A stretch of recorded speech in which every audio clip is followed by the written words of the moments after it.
ขอสัพพะมงคลจงเกิดแก่ท่านทั้งหลายการเวลานี้เป็นการเวลาเข้าพรรษาจึงขอเจริญพรผู้ดำรงตนเป็นบิดามารดาได้รักษาศีลฤดูเข้าพรรษามีสติที่จะเปลี่ยนแปลงชีวิตฤดูเข้าพรรษา3 เดือนงดเว้นการดื่มสุราเมลัยและพวกเราทั้งหลายผู้ที่มีสติก็จะงดเว้นดื่มสุราเมลัยผู้ที่มีสติจะเป็นผู้ที่ต้อนรับพระธรรมผู้ที่มีสติก็จะเป็นผู้ที่พัฒนากายพัฒนาจิตผู้ที่มีสติจะยกระดับจิตให้จิตนั้นอยู่เหนืออารมณ์อยู่เหนือความรู้สึกโดยเฉพาะผู้ชายทั้งหลายผู้ชายทุกระดับให้มีสติละแล้วก็ลดแล้วก็เลิกสิ่งที่ล่วงละเมิดศีลทั้ง5 ข้อเรียกว่าลดละเลิกสิ่งที่ล่วงละเมิดศีลฤดู3 เดือนมันเป็นฤดูที่เข้าพรรษาให้เรามีสติอดในการดื่มสุรามีสติที่จะเลิกการสูบบุหรี่มีสติที่จะเลิกการเที่ยวเล่นทั้งกลางคืนกลางวันเรามีสติที่จะเปลี่ยนแปลงชีวิตเคยดื่มมาแล้วเราก็งดจากการดื่มกินเที่ยวเล่นเราก็ทำมาแล้วเรามีสติจะงดการกินเที่ยวเล่นนี่แหละคือสติจะเปลี่ยนแปลงชีวิตของเราทุกคนก็อยากจะยกระดับจิตพัฒนาจิตให้จิตของเองนั้นอยู่เหนืออารมณ์ของตนเองอยู่เหนืออารมณ์ของคนอื่นพวกเราทั้งหลายธรรมะหมายถึงสติผู้ที่มีสติก็เตรียมตัวที่จะเข้าพรรษาเตรียมสัมภาระวัตถุสิ่งของต่างๆที่จะมานอนวัดนี่แหละผู้ที่มีสติรู้และดูเข้าพรรษาเราจะปฏิบัติตนเช่นไรแต่พวกเราทั้งหลายยังมีคนอีกจำนวนมากก็ยังไม่รู้ว่าเข้าพรรษาเดือนไหนปีไหนเข้าพรรษาแล้วจะทำอะไรยังไม่รู้พวกเราทั้งหลายผู้ที่มีสติก็จะแสวงหาความดีงามผู้ที่มีสติจะแสวงหาความสงบบุคคลที่ขาดสติอยู่กับความสุขอยู่กับความสนุกสนานเพลิดเพลินแต่พวกเราทั้งหลายผู้ที่มีสติก็จะอยู่กับความสงบหนีความเพลิดเพลินออกห่างจากการเพลิดเพลินแต่พวกเราทั้งหลายรู้ว่าเพลิดเพลินสนุกสนานนั่นจะทำให้เราหลงแต่พวกเราหลงติดอยู่ทุกวันนี้อย่างดังคนส่วนมากเพลิดเพลินในการมีชีวิตอยู่บนโลกใบนี้มีชีวิตอยู่ดีก็ไม่เคยคิดไม่ดีก็ไม่เคยคิดแยกไม่ได้ว่าดีหรือไม่ดีแต่ก็ดำรงตนไปอยู่ในความไม่ดีและไม่ดีในท่านทั้งหลายมีอีกจำนวนมากเป็นเช่นนี้พวกเราต้องมีสติพิจารณา ว่าชีวิตของเราต้องเปลี่ยนแปลงให้เหมาะกับการเวลาเช่นผู้เจริญอายุ80ก็จะต้องเปลี่ยนแปลงพฤติกรรมในการดำเนินชีวิตเช่นนอนแต่เช้านอนให้มากพักผ่อนให้มากนี่แหละสุขภาพจะดีอายุจะยืนเราจะต้องพิจารณาพวกเราทั้งหลายคนแก่ที่มีสติก็จะดำรงตนรู้จักตนเองนอนตรงต่อเวลากินตรงต่อเวลากินก็ที่เป็นประโยชน์เกิดประโยชน์คนแก่ที่มีสติคนแก่ที่ขาดสตินอนไม่ตรงต่อเวลากินไม่ตรงต่อเวลาพวกเราทั้งหลายเราต้องพักผ่อนคนแก่ที่มีอายุมากเราต้องพักผ่อนพวกเราต้องมีสติชีวิตของคนเราเพลิดเพลินสนุกสนานกับสิ่งที่เป็นธรรมชาติเพราะธรรมชาติจะเป็นสิ่งที่เพลิดเพลินสนุกสนานพวกเราทั้งหลายธรรมชาตินั้นเป็นสิ่งที่เราจะต้องพิจารณาที่จะปลดเปลื้องออกไปจากจิตธรรมชาติก็คือไข่ขาวธรรมะก็คือไข่แดงธรรมชาติมันปกปิดธรรมะปกปิดธรรมะด่างไข่ขาวปกปิดไข่แดงนั่นแหละพวกเราทั้งหลายความโลภความโกรธความหลงเนี่ยเป็นธรรมชาติเราต้องถอนมันให้มันเหลือน้อยที่สุด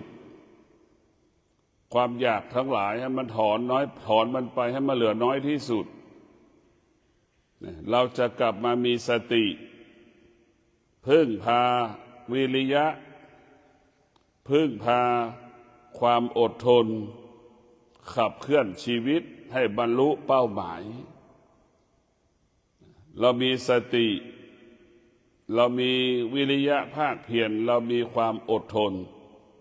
เราก็จะสมปรารถนาดังใจปรารถนาสติวิริยะความอดทนเนี่ยจะทำให้เราสมปรารถนาทุกๆเรื่องไม่ว่าเรื่องใดที่เราปรารถนาเรามีสติเรามีความอดทนมีวิริยะภาคเพียรแล้วเราก็จะสมปรารถนาดังใจปรารถนาพวกเราทั้งหลายความปรารถนาจะเกิดขึ้นได้ต้องอาศัยจากการมีสติเกิดจากการมีความอดทนเกิดจากการมีวิริยะภาคเพียรผู้ปฏิบัติธรรมจะสำเร็จผลได้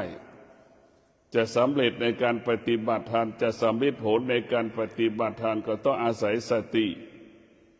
อาศัยของความอดทนวิริยะภาคเพียรจึงกล่าวว่าประสบความสำเร็จในการปฏิบัติธรรมเช่นเดียวกับผู้ประกอบอาชีพต่างๆผู้ปฏิบัติหน้าที่ต่างๆมีสติมีความอดทนมีวิริยะภาคเพียรแล้วก็ประสบความสำเร็จนี่คือมันเป็นกฎของโลกธรรมะนั้นเป็นกฎของโลกเหมือนกันหมดใครแต่ก็แล้วแต่ที่ต้องการความสำเร็จก็ต้องมีสติเป็นหลักมีความอดทนเป็นหลักมีวิริยะภาคเพียรเป็นหลักแล้วว่าสติวิริยะความอดทนนี่มันเป็นหลักของการพัฒนาเป็นหลักของการแก้ปัญหาเราจะประสบความสำเร็จได้หรือว่าเราจะแก้ปัญหาให้มันประสบความสำเร็จก็ต้องมีสติมีความอดทนมีวิริยะภาคเพียรพวกเราทั้งหลายเราจะพัฒนาสิ่งใดก็แล้วแต่จะประสบความสำเร็จได้ก็ต้องมีสติมีวิริยะมีความอดทนจึงประสบความสำเร็จในการพัฒนาก็ดีแก้ปัญหาก็ดีมันเป็นเช่นนี้เหมือนกันหมดดังพระพุทธเจ้าทุกๆพระองค์ ได้เป็นพระพุทธเจ้าก็เพราะสติวิริยะความอดทนนี่แหละจึงทำให้พระพุทธเจ้าได้เป็นพระพุทธเจ้าพระอรหันต์ทุกๆพระองค์ได้บรรลุธรรมเห็นธรรมก็เพราะสติวิริยะความอดทนนี่แหละจึงให้เกิดคำว่าอรหันต์พ่อแม่ครูบาอาจารย์ตั้งแต่หลวงปู่มั่นครูบาเจ้าศรีวิชัยหลวงปู่แหวนพวกเราทั้งหลายก็รู้ว่าได้บรรลุธรรมเห็นธรรมก็เพราะสติวิริยะความอดทนนี่แหละพวกเราทั้งหลายจึงทำให้เกิดคำว่าสำเร็จในการปฏิบัติธรรมธรรมจะเกิดขึ้นได้ต้องมีสติความอดทนมีวิริยะภาคเพียรธรรมนั้นจะเกิดขึ้นกับเราดังพ่อแม่มีสติมีวิริยะมีความอดทนพ่อแม่ก็ประสบความสำเร็จในการเลี้ยงลูกลูกไม่อดไม่อยากไม่ลำบากเพราะพ่อแม่มีสติวิริยะความอดทนเนี่ยจึงให้มีกินมีใช้สามารถเลี้ยงลูกได้สบายครอบครัวกินดีอยู่ดีมีความสุขก็เพราะสตินี่แหละวิริยะภาคเพียรนี่แหละมีความอดทนนี่แหละพวกเราทั้งหลายมีกินมีใช้ก็เพราะสติวิริยะขวาขันตินี่แหละทำให้เรามีกินมีใช้พวกเราทั้งหลายชีวิตของเราอุดมสมบูรณ์ไปด้วยทรัพย์สมบัติปัจจัยสี่ก็เพราะสติวิริยะขันตินี่แหละเนี่ยพวกเราทั้งหลายเราจะเห็นได้ว่าสติขันติวิริยะภาคเพียรนั้นมันนำมาซึ่งปัจจัยสี่มากกว่าปัจจัยสี่นะเรียกว่ามีสติมากเท่าไหร่มีความอดทนมากเท่าไหร่มีวิริยะภาคเพียรมากเท่าไหร่ก็มีทรัพย์สมบัติมากเท่านั้นพวกเราทั้งหลายชีวิตของเราขอให้เรานั้นดำเนินชีวิตโดยยึดศีลทั้งห้าข้อมาเป็นหลักกำกับการพัฒนาไม่ต้องเอามากเอาแค่ศีลห้าข้อมาหลักกันเอาศีลทั้งห้าข้อมาเป็นหลักการพัฒนากายพัฒนาจิตเราประกอบไปด้วยศีลน่ะกายเราประกอบไปด้วยศีลเนี่ยพวกเราทั้งหลายกายมีพลังจิตมีพลังเมื่อมันมีพลังคำว่าไม่มีคำว่าไม่ได้ไม่มีแต่คำว่าได้มีแต่คำว่าสำเร็จเนี่ยพวกเราทั้งหลายศีลเปรียบเสมือนของหอมศีลนั้นเปรียบเสมือนของเย็นบุคคลใดดำรงตนด้วยศีลแล้วสาธารณชนไปมาหาสู่อยู่ตลอดเวลานะพวกเราทั้งหลายศีลนั้นเป็นของหอมศีลนั้นเป็นของเย็น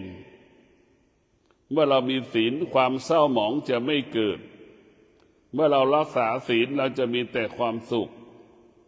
พวกเราจดจำไว้ว่าศีลทำให้เรานั้นมีความสุขศีลเป็นต้นกำเนิดของความสุขสมาธิเป็นเหตุให้จิตสงบให้กายสงบพวกเราทั้งหลายกายก็สงบจิตก็สงบสองอย่างนี้แตกต่างกันศีลเป็นต้นกำเนิดของความสุขสมาธิเป็นต้นกำเนิดของคำว่าสงบสงบก็เป็นความสุขชนิดหนึ่งความสุขความศีลก็เป็นความสุขอีกอย่างหนึ่งมันต่างกันพวกเราทั้งหลายความสุขเกิดจากการรักษาศีลนั่นมันประกอบไปด้วยวัตถุสิ่งของต่างๆบุคคลต่างๆสถานที่ต่างๆอันนั้นคือความสุขของศีลความสุขของสมาธิไม่มีการเวลาไม่มีบุคคลสุขนั้นต้องเกิดจากการนั่งสมาธิสุขนั้นเกิดจากการฝึกฝนอบรมเกิดจากการอบรมฝึกฝนจิตของเราพวกเราทั้งหลายชีวิตของเรามันไม่ได้ต้องการความสุขสิ่งที่เราต้องการและปรารถนาก็คือความสงบแต่เราไม่เคยทำให้กายเราสงบเราไม่เคยทำให้จิตเราสงบเพราะเราขาดสติเมื่อขาดสติก็ขาดวิริยะภาคเพียรเมื่อเราขาดสติก็ขาดความอดทน พวกเราทั้งหลายเมื่อเราขาดสติขาดวิริยะภาคเพียรขาดความอดทนก็เป็นคนที่เป็นคนที่ตามใจตัวเองเป็นคนที่ตามใจถ้าเราตามใจตนเองแล้วเราก็ไม่เข้มแข็งเราตามใจตนเองแล้วชีวิตเราก็ไม่มั่นคงครอบครัวก็ไม่อบอุ่นโดยเฉพาะหัวหน้าตามใจตัวเองตามอารมณ์ของตนเองนั่นนี่ทำให้ครอบครัวนั้นไม่มีความสุขเพราะฉะนั้นหัวหน้าครอบครัวต้องมีสติมีวิริยะมีความภาคเพียรครอบครัวนั้นจะมีความสุขสุขของครอบครัวก็คือชีวิตอุดมสมบูรณ์ไปด้วยปัจจัยสี่ปัจจัยสี่ก็ต้องขึ้นกับหัวหน้าครอบครัวหัวหน้าครอบครัวมีสติมีวิริยะมีความอดทนหัวหน้าครอบครัวก็จะทำให้ครอบครัวนั้นมีความสุขในการดำเนินชีวิตครอบครัวก็จะมีเครื่องอุปโภคบริโภคในการดำเนินชีวิตแบบสะดวกแบบสบายแต่พวกเราทั้งหลายนี่คือธรรมะของพระพุทธเจ้าเน้นให้เ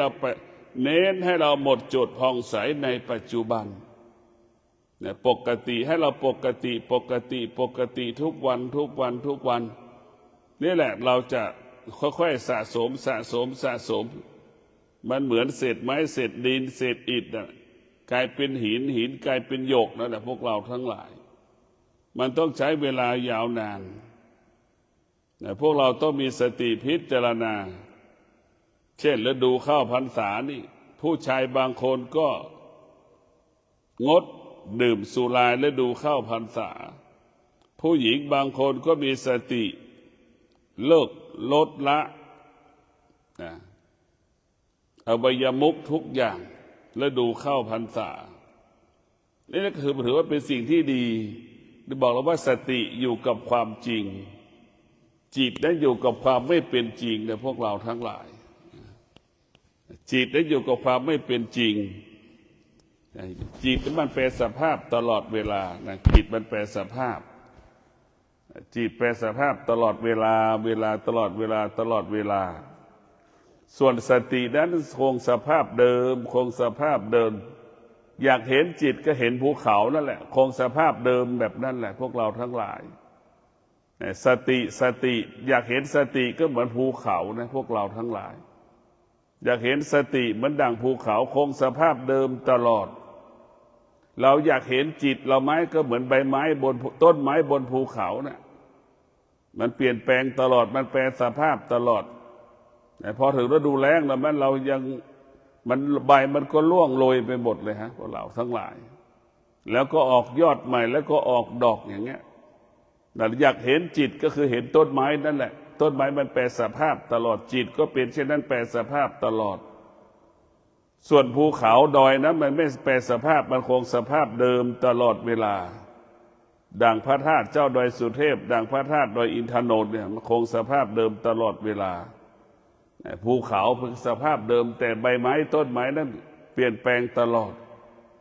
ร่วงตลอดเวลาแห้งเสียวเฉาตลอดเวลานั่นแหละคือต้นไม้เปรียบเสมือนจิตเรามันแปรสภาพไปเสมอ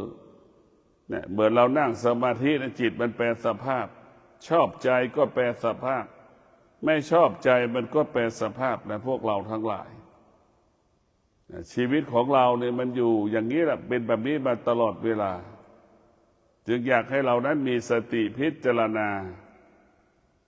มีพิจารณาการจัดการบริหารชีวิตการจัดการบริหารชีวิตโดยเฉพาะ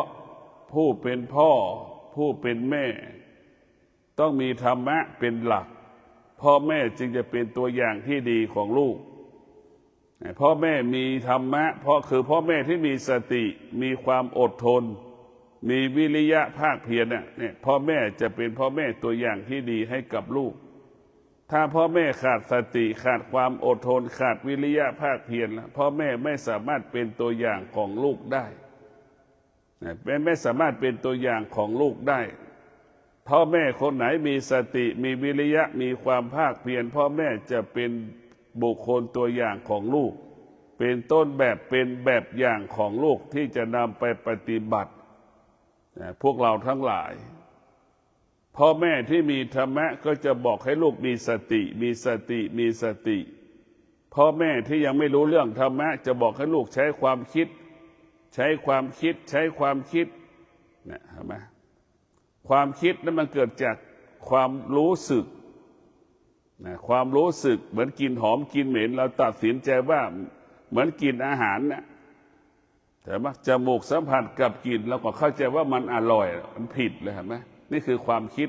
พอเราไปกินแล้วลิ้นมันไม่เอาเลยมันปฏิเสธมันบอกว่าไม่อร่อยอย่างนี้แต่พวกเราทั้งหลายนี่คือความคิดมันจะทำให้เราหลงและผิดพลาดตลอดกินอาหารที่มันเหม็นไม่อร่อยเนี่ยพอเราเอาไปแตะลิ้นเกิดคำว่าอร่อยมีรสชาติดีอย่างเห็นไหมนี่แหละพวกเราความคิดมันจะทำให้เราหลงมาตลอดเวลาแต่คนไม่ได้คิดว่าความคิดพาให้เราหลงไม่ได้บอกแต่พวกเราทั้งหลายส่วนมากความคิดทำให้เราหลงดังที่บอกหลงในกลิ่นตัดสินใจแล้วว่าอาหารนี้อร่อยจมูกสัมผัสกับกลิ่นจมูกก็ตัดสินใจแล้วว่าอาหารนี้ไม่อร่อยเห็นไหมนี่พวกเราทั้งหลายนี่มันเป็นแบบนี้แหละเนื่องว่าความคิดมันจะทำให้เรานั้นหลงตัดสินใจใดๆก็ผิดพลาดตลอดเวลานะพวกเราตัดสินใจใดๆก็ผิดพลาดเพราะความคิดมันจะเป็นความเข้าข้างตัวเองส่วนธรรมะนั้นจะไม่ด่วนตัดสินใจใดๆเมื่อตามันสัมผัสหูมันสัมผัสมันจะไม่ด่วนตัดสินใจมันจะต้องพิจารณาหยุดยั้งยับเรียกว่าสติจะหยุดยั้งยับยั้งการรับรู้สติจะหยุดยั้งยับยั้งการรับรู้เช่นตารับรู้วัตถุสิ่งของต่างๆสติเมื่อมีสติมันก็จะหยุดยั้งยับยั้งก่อนที่จะตัดสินใจก็จะใช้เกิดคำว่าละเอียดปาณีตสุขุมรอบคอบเมื่อเรามีสติเนี่ยมันจะละเอียดปาณีตสุขุมรอบคอบในพวกเราทั้งหลายเรามีสติเราจะมีคำว่าละเอียดปาณีตสุขุมรอบคอบชีวิตของเรานั้นต้องอยู่กับความเป็นจริงก็คือธรรมะถ้าเราอยู่กับความเป็นจริงแล้วเราชีวิตเราก็จะอุดมสมบูรณ์อยู่กับความเป็นจริงความจริงก็คือความสงบสิ่งที่เราต้องการและปรารถนามากที่สุดคือความสงบทุกวันนี้จิตเราไม่เคยสงบความสุขนี่คือความทุกข์พวกเราทั้งหลายความทุกข์ทั้งหลายเกิดจากความสุขความสุขทั้งหลายเกิดจากความทุกข์พวกเราทั้งหลายทั้งความสุขความทุกข์มันเป็นธรรมชาติของมันเป็นเช่นนี้มันเป็นแบบนี้สุขเกิดขึ้นที่ไหนทุกข์ก็เกิดขึ้นที่นั่นทุกข์เกิดขึ้นที่ไหนสุขก็เกิดขึ้นที่นั่นสุขมันเกิดขึ้นที่ตาทุกข์มันก็เกิดขึ้นที่ตาทุกข์มันเกิดขึ้นที่หูสุขมันก็เกิดขึ้นที่หูนะพวกเราทั้งหลายชีวิตของเราเนี่ยเราต้องพิจารณาว่าต้นกำเนิดของความทุกข์เอาไว้ที่ตาหูจมูกลิ้นกายใจสุขก็อยู่ที่ตาหูจมูกลิ้นกายใจสำเร็จก็อยู่ที่ตาหูจมูกลิ้นกายใจไม่สำเร็จก็อยู่ที่ตาหูจมูกลิ้นกายใจมันเป็นประตูสู่ความสำเร็จคืออายตนะมันเปิดประตูแล้วเข้าสู่ความสำเร็จเมื่ออายตนะนั้นมีสติเมื่ออายตนะนั้นมีความอดทนอายตนะนั้นมีวิริยะภาคเพียรเรียกว่าเปิดประตูเข้าสู่ความสำเร็จตราบใดที่เราขาดสติขาดวิริยะภาคเพียรขาดความอดทนเท่ากับเราปิดประตูความสำเร็จจะไม่เกิดเหมือนเราขังเราขาดสติขาดความอดทนขาดวิริยะภาคเพียรก็เหมือนคนติดคุกพวกเราทั้งหลายคนติดคุกออกไม่ได้ไปไหนไม่ได้ทุกอย่างธรรมะจะเป็นผู้แก้ไขชีวิตของเราโดยเฉพาะสติแก้ไขจิตสติแก้ไขจิตสติปรับปรุงเปลี่ยนแปลงแก้ไขจิตให้จิตเป็นจิตของผู้รู้ทั้งหลาย จิตของผู้รู้มันต้องอาศัยสติรู้ความจริงละความจริงรู้ความจริงอยู่เหนือความจริงนั่นคือจิตของผู้รู้เนี่ยสติจะอยู่กับเรียกว่าจิตจะอาศัยสติจิตอาศัยสติจิตนั้นจึงเรียกว่าจิตของผู้รู้จิตของผู้รู้จิตอาศัยความคิดจิตอาศัยความคิดจิตเราเป็นผู้ไม่รู้จิตถ้าอาศัยความคิดเป็นผู้ไม่รู้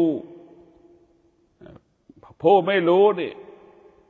นะมันก็จะสะสมสั่งสมสิ่งต่างๆเหมือนคนทุกคนเป็นผู้ไม่รู้เสื้อผ้า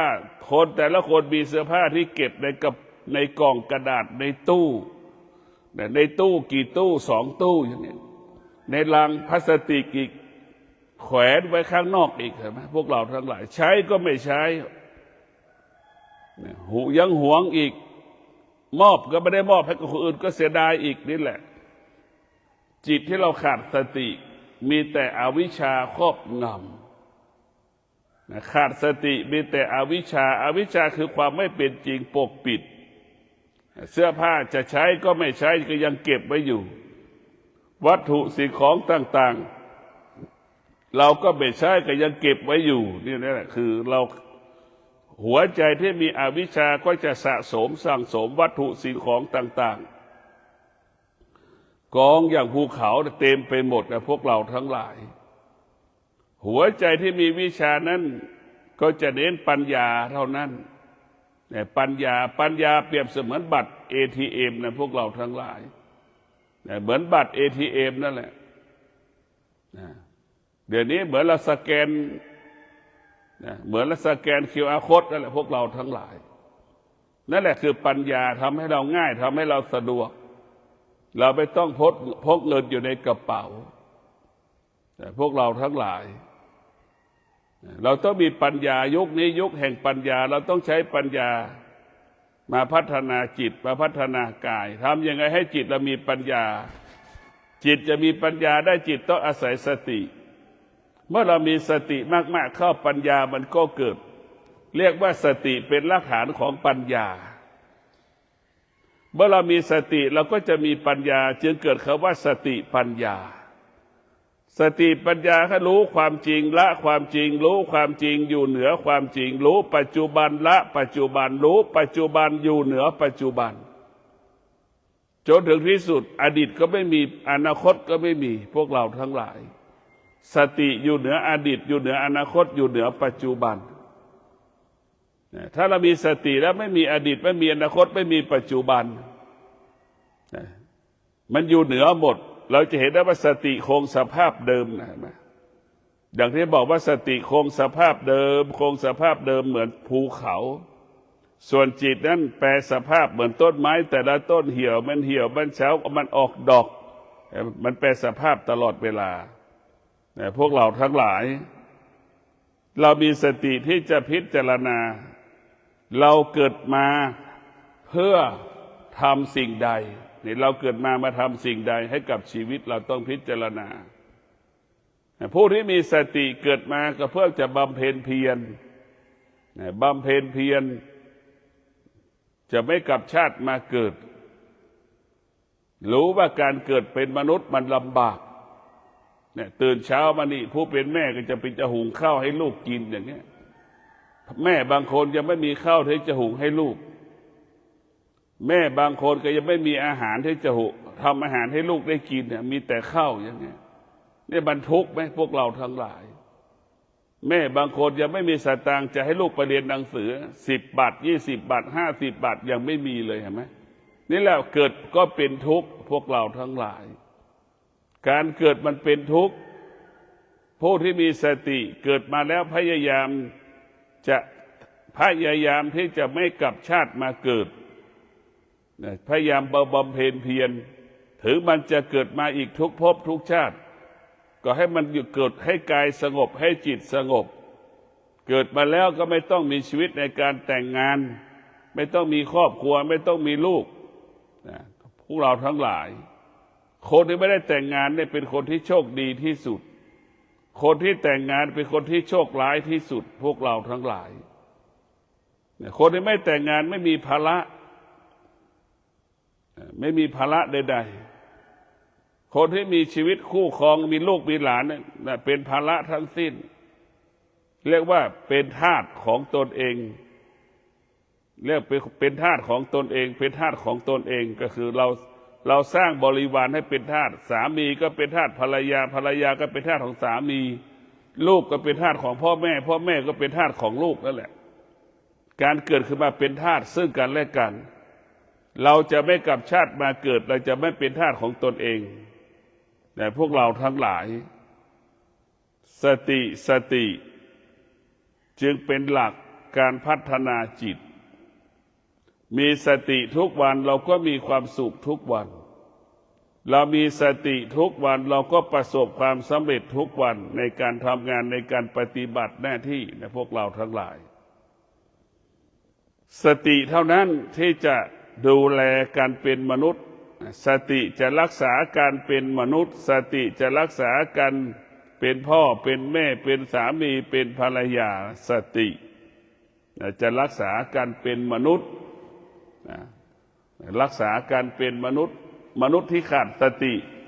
ก็จะทำลายกันเป็นมนุษย์พวกเราทั้งหลายทำลายกันเป็นมนุษย์เราจะหมดสิ้นซึ่งการเป็นมนุษย์เมื่อเราขาดสติดังลูกเห็นไหมฟ้องพ่อฟ้องแม่มีคดีความฟ้องพ่อฟ้องแม่เห็นไหมท่านทั้งหลาย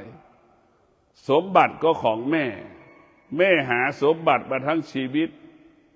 ลูกไม่มีปัญญาที่จะหาสมบัติพอมาอาศัยแม่แล้วจะฟ้องเอาสมบัติจากแม่เห็นไหม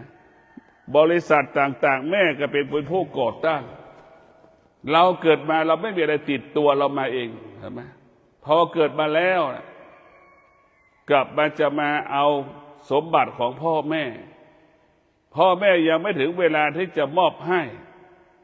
เห็นไหมก็จะฟ้องพ่อแม่อยากให้พ่อแม่มอบสมบัติให้กับตัวเองก่อนอันนี้แหละคือลูกที่มันไม่มีธรรมะลูกนั้นจะเป็นลูกที่อกตัญญูลูกคนไหนขอแบ่งสมบัติกับพ่อกับแม่พ่อแม่ทุกข์ใจที่สุดในพวกเราทั้งหลายลูกจำนวนมากต้องการสมบัติจากพ่อจากแม่นี่มันผิดพวกเราทั้งหลายเพราะเราขาดสติเมื่อเราขาดสติก็จึงไปอาศัยพ่ออาศัยแม่เห็นไหมถ้าเรามีสติเราจะอาศัยตนเองพึ่งพาตนเองนะพวกเราทั้งหลายอาศัยตนเองพึ่งพาตนเองตนแลเป็นที่พึ่งแห่งตนนั่นแหละพวกเราทั้งหลายโดยเฉพาะคนยุคปัจจุบันก็ถือว่าพึ่งพาตนเองได้ดีพอสมควรลูกยุคใหม่นี่ก็พยายามก็ถือว่าไม่สร้างภาระให้กับพ่อพ่อแม่ไม่สร้างภาระให้พ่อให้แม่พ่อแม่แทบไม่ต้องทำอาหารให้ลูกกินลูกหากินข้างนอกใช่ไหมเดี๋ยวนี้มันสะดวกสบายพ่อแม่ก็พยายามจะทำอาหารให้ลูกได้กินแต่ลูกก็ไม่ได้มากินข้าวกับพ่อกับแม่เห็นไหมเนี่ยพ่อแม่ก็พยายามจะสร้างภาระให้กับลูกมากินข้าวที่บ้านเห็นไหมสร้างภาระลูกก็พยายามไม่สร้างภาระให้พ่อให้แม่เสือกินเองแม่จะไม่ต้องทำงานแม่เหนื่อยแม่ลำบากลูกก็คิดอีกอย่างแม่ก็คิดอีกอย่างพวกเราทั้งหลายพวกเราต้องมีสติธรรมะเท่านั้นเป็นหลักของการดำเนินชีวิตคือสติเป็นหลักของสติเปรียบเสมือนแม่เนี่ยสติเปรียบเสมือนแม่เราจิตเราเปรียบเสมือนลูกเราจะต้องอาศัยแม่ดั่งช้างลูกช้างจะข้ามลำน้ำลำห้วยนะลูกต้องอาศัยแม่แต่มันลูกจะต้องอาศัยแม่ในการข้ามลำห้วยลูกช้างถึงจะปลอดภัยพวกเราทั้งหลายเราจะต้องมีสติเมื่อเราอาศัยสติแล้วชีวิตเราจะปลอดภัยเมื่อเรามีสติแล้วชีวิตเราจะมั่นคงเมื่อเรามีสติแล้วชีวิตเราจะมีแต่คำว่าอบอุ่นและมีความสุขเนี่ยพวกเราทั้งหลายทุกคนหรือคนส่วนน้อย ที่ยังเห็นว่าธรรมะเป็นสิ่งที่งดงามคนส่วนมากยังไม่เห็นธรรมะเป็นสิ่งที่งดงามพวกที่มีจิตของผู้รู้จิตของผู้รู้ก็จะแสวงหาความสงบตลอดเวลาจะหาวิธีการให้กายให้จิตสงบจะใช้วิริยะภาคเพียรใช้ความอดทนมาควบคุมกายกับจิตให้กายสงบให้จิตสงบพวกเราทั้งหลายเมื่อกายสงบจิตสงบแล้วนั่นแหละความสุขมันเกิดขึ้นที่กายพวกเราทั้งหลายเมื่อกายสงบนั่นคือเป็นความสุขเมื่อใจสงบนั่นคือเป็นความสุขสุขมันจะเกิดขึ้นที่กายกับจิตเมื่อกายกับจิตมีสติมีวิริยะมีความอดทนความสุขถึงจะเกิดขึ้นถ้าว่าเราขาดสติกายขาดสติจิตขาดสติเนี่ยมันมีแต่เขาว่าวุ่นวายวุ่นวายตลอดเวลาพวกเราทั้งหลายและดูเข้าพรรษานี้เรามีสติที่จะสวดมนต์ไหว้พระเรามีสตินี่แหละคือธรรมะจะเปลี่ยนแปลงชีวิตเราคือเรามีสติจะสวดมนต์ไหว้พระนั่งสมาธิและดูเข้าพรรษา3 เดือนที่บ้านของเราห้องนอนของเราห้องพระของเรานี่แหละสติมันจะบอกให้เราพวกเราทั้งหลายบุคคลที่มีสติกับบุคคลที่ไม่มีสติแตกต่างกันพวกเราบุคคลที่มีสติจะเป็นคนที่มีความอดทนมีวิริยะภาคเพียรผู้ที่มีสติจะเป็นผู้ที่สุขุมรอบคอบละเอียดปราณีตผู้ที่มีสติจะเป็นผู้ที่สุขุมรอบคอบละเอียดปราณีตคนที่ขาดสติจิตไม่ละเอียดกายไม่ละเอียดทำอะไรก็ไม่ละเอียดไม่สุขุมไม่รอบคอบอันไหนที่ควรทำอันดับ1ก็ไม่ทำกลับไปทำอันดับ4อันดับ5อย่างพวกเราทั้งหลายมันจัดอันดับไม่ได้อันไหนมีความสำคัญก่อนและหลังพวกเราทั้งหลายธรรมะของพระพุทธเจ้าให้เรารู้ความจริงเห็นความจริงให้เราอยู่กับความเป็นจริงพวกเราให้เราอยู่กับความเป็นจริงชีวิตของเราเนี่ยธรรมะเป็นอาหารของจิตธรรมะเปรียบเสมือนเสื้อผ้าอาภรณ์ที่เราใส่นั่นแหละคือธรรมะพวกเราพวกที่มีธรรมะเนี่ยจะเป็นผู้ที่เป็นผู้ที่เรียกว่าขยันอดทนขยันอดทนแล้วก็เป็นคนที่ลดละเลิกพวกเราทั้งหลายขยันอดทนที่จะลดและละแล้วก็เลิกสิ่งที่เป็นธรรมชาติทั้งหมดอะไรที่เป็นธรรมชาติผู้ที่มีสติก็จะลดละเลิกสิ่งที่เป็นธรรมชาติคือเบียดเบียนกายเราปิดจิตใจของเราตาเห็นโทรศัพท์ก็อยากได้โทรศัพท์มันเบียดเบียนไหมทรัพย์สมบัติของเราพวกเรามีสติในการดำเนินชีวิตของเราก็จะปกติเรามีสติในการปฏิบัติธรรมชีวิตเราก็จะปกติสำเร็จในการปฏิบัติธรรมสำเร็จในการปฏิบัติธรรมธรรมะของพระพุทธเจ้าบอกสอนให้เรารู้ว่าสิ่งที่เรารู้มันเป็นอนิจจังทุกขังอนัตตาสิ่งที่เรารู้ควบคุมไม่ได้แต่เป็นสิ่งที่เราสิ่งที่เรารู้ควบคุมไม่ได้ท่านทั้งหลายมีสติดำรงตนด้วยสติมันจะเกิดคำว่ามั่นคงปลอดภัยยั่งยืนงอกงามขอให้ท่านทั้งหลายมีสติเตรียมตัวที่จะเข้าพรรษาเตรียมความพร้อมวัตถุสิ่งของต่างๆจะไปนอนวัดไปรักษาศีล